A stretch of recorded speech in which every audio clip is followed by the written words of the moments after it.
We've just seen a new trailer for updates coming to Hi-Fi Rush called Arcade Challenge Update. No joke, there's literally exclamation points in there. That's not just me. So here to explain that and more about the update is game director John Johannes. Welcome to Showcase Extended, John.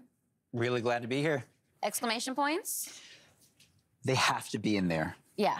It feels It's style. It's style. Yeah. It's a style thing. Well, Hi-Fi Rush is such a stylish game in general. I think that's one of the things that people really excitedly pointed out when we shadow dropped the game in the Developer Direct earlier this year.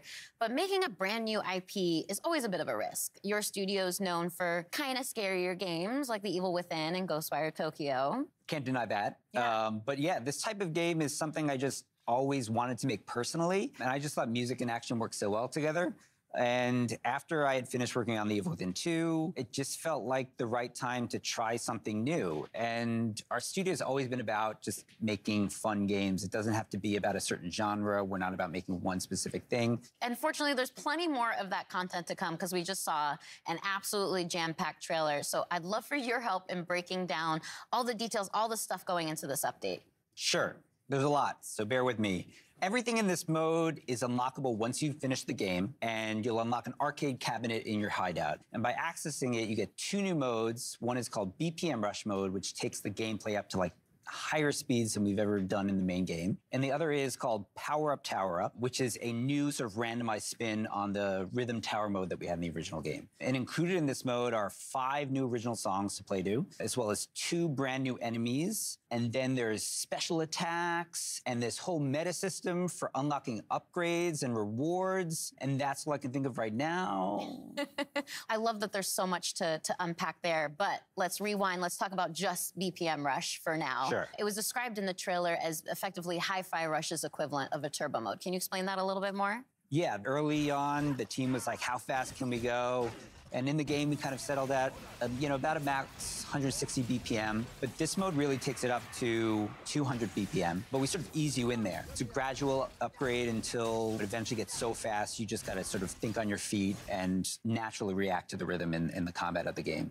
I personally love that there's a lot of accessibility settings in the game, too. It makes it so that you can adjust the game to your own comfort level. But this is a post-game challenge. It's meant for when you've gotten into the rhythm of the game. So I'm curious if you have any pointers on as far as how to tackle that challenge. As an action game, I think a lot of people want that sort of next-level challenge, another way to use their abilities in a new type of environment. This mode does that by putting you at the high speed. But we also have multiple difficulties. We have an easy mode for people who want to experience what that's like, but maybe are not in tune with that sort of high difficulty that's accompanied with this stuff. But then we have a casual normal mode as well. And then we have, after beating those modes, we can unlock an EX mode, which takes up to a hard level where damage is multiplied and keeps you at that high BPM throughout the entire time. But there already was a post-game challenge when Hi-Fi Rush launched. It was the Rhythm Tower mode. You mentioned that briefly earlier. That's the one where you face just increasingly difficult combat. So how has that evolved with the Power Up, Tower Up mode? So the Rhythm Tower mode was kind of like a very curated experience. And while it was very challenging, you can prepare, go in and sort of customize your character, know what you're getting into. And in this mode, we flip it to the almost opposite end. Chai starts off downgraded. We actually remove all your abilities, and you have to earn them back by fighting waves of randomized enemy sets.